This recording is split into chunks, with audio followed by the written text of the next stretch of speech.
রংপুরে অবৈধ ক্লিনিক ও ডায়াগনস্টিক সেন্টারে সেনাবাহিনী, স্বাস্থ্য বিভাগ ও জেলা প্রশাসন যৌথ অভিযান চালিয়ে মোট ৭.৫ লাখ টাকা জরিমানা করেছে।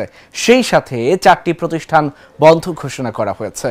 সোমবার দুপুরে যৌথ বাহিনী নগরীর ধাপ এলাকায় সুনির্দিষ্ট অভিযোগের ভিত্তিতে এই অভিযান পরিচালনা করে। সেই সাথে ৩টি বেসরকারি হাসপাতাল ও একটি ডায়াগনস্টিক সেন্টার তালাবদ্ধ করে বন্ধ করার নির্দেশ দেওয়া হয়। অভিযানে ছিলেন সেনাবাহিনীর লেফটেন্যান্ট কর্নেল সাজ্জাদ, রংপুরের নির্বাহী ম্যাজিস্ট্রেট প্রত্যয় হাশেম ও রংপুরের সিভিল সার্জন শিরিন সুলতানা। রংপুর নগরীতে থাকা অবৈধ ক্লিনিক ও ডায়াগনস্টিক সেন্টারের বিরুদ্ধে এই অভিযান অব্যাহত থাকবে বলেও জানান তারা। আজকে আমরা 3টা ক্লিনিক ভিজিট করেছি এবং একটা ডায়াগনস্টিক সেন্টার ভিজিট করেছি। প্রায় প্রত্যেকটাতেই আমরা অসঙ্গতি এবং অনিয়ম এগুলো দেখতে পেয়েছি। তো 3টা ক্লিনিকে 2 লাখ করে প্রায় 6 লাখ টাকা এবং ডায়াগনস্টিকে এখানে 1.5 লাখ টাকা জরিমানা করা হয়েছে, প্রায় 7.5 লাখ টাকা। ডায়াগনস্টিকে আমরা যেটা অনিয়ম পেয়েছি, এখানে রিয়েজেন্টটার ডেট পার হয়ে গেছে, কিন্তু সেটা দিয়েও তারা পরীক্ষা করছে, এটা পেয়েছি। আর ক্লিনিকগুলোতে অপরিষ্কার ছিল, তারপরে মেডিকেল অফিসার ডিউটিরত অবস্থায় ছিলেন না, সিস্টারের অপ্রতুলতা ছিল এবং বেড তাদের এগুলো আসলে অনুমোদন 10 বেডের তারা অ্যাপ্লিকেশান করেছে, কিন্তু এগুলো 20 বেড করে তারা রুগী ভর্তি করেছে কিংবা এগুলোতে তারা রুগী ভর্তি করে চিকিৎসা দিয়েছে। যে ভিজিট করলাম বা অভিযান পরিচালনা করলাম, এগুলোতে আমাকে কোনো ফোন করেনি বা কেউ কোনো আমরা এটাতে কোনো নতজানু হব না। আমরা আমাদের সিদ্ধান্তে অটল থাকবো ইনশাআল্লাহ। পাই যে এখানে স্বপ্ন ক্লিনিকে একটা বাচ্চা অসুস্থ হয়, নবজাতক শিশু, পরবর্তীতে রংপুর মেডিকেল কলেজে না যাওয়ার পর বাচ্চাটি মারা যায়। সেই তথ্যের ভিত্তিতে কিছু অ্যানামোলিজের বিষয়ে আমাদেরকে ইনফর্ম করা হয়।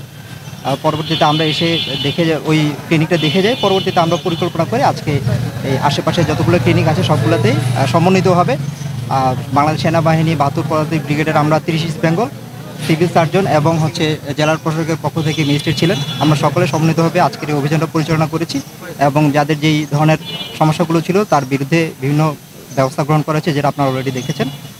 ভবিষ্যতেও আমরা এই ধরনের কার্যক্রম চলমান রাখবো। আপনারা তথ্য দিয়ে আমাদেরকে সহায়তা করবেন। ধন্যবাদ।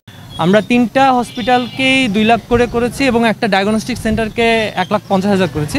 একটা হসপিটাল ইতিমধ্যে টাকা তারা দিয়েছে, অর্থাৎ যেটা জরিমানা করা হয়েছে। প্রথমে আমরা অভিযান চালিয়েছি রংপুর ক্লিনিকে, নিউ রংপুর ক্লিনিকে, তারপরে আমরা হলো স্বপ্ন ক্লিনিক, স্বপ্ন জেনারেল হাসপাতাল, তারপরে উত্তরা জেনারেল হাসপাতাল এবং শেষে হেলথ এইড ডায়াগনস্টিক সেন্টার। এটা তো এই 4টাতে করা হয়েছে। এর মধ্যে তারা স্বপ্ন জেনারেল হাসপাতাল যেটা, তারা তাদের অর্থদণ্ড যেটা দেওয়া হয়েছিল সেটা তারা জমা দিয়েছে, আর বাকি 2টা প্রতিষ্ঠান তারা দিচ্ছে।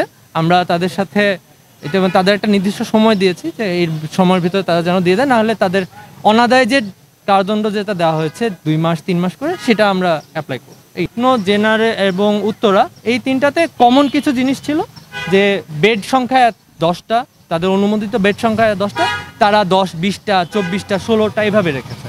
তাদের নার্স থাকার কথা 4 জন, তাদের নার্স আছে 1 জন, অনেক ক্ষেত্রে নাই। তাদের ডাক্তার থাকার কথা 6 জন, 8 জন, তাদের ডাক্তার আছে 1 জন। BMDS দিয়ে তারা চালাচ্ছে। তাদের অনেকের ক্ষেত্রে নাই, লাইসেন্স তো কারোরই নাই। প্রথম কথা হলো যে লাইসেন্স নাই। একজন 2004 সাল থেকে এই যে নিউ রংপুর ক্লিনিক, সেটা 2004 সাল থেকে চলতেছে। তাদের লাইসেন্স নিয়ে তাদের চিন্তা ভাবনা করার সময় হয়নি। তারা কিন্তু মাসের পর মাস এভাবে ব্যবসা করে যাচ্ছে।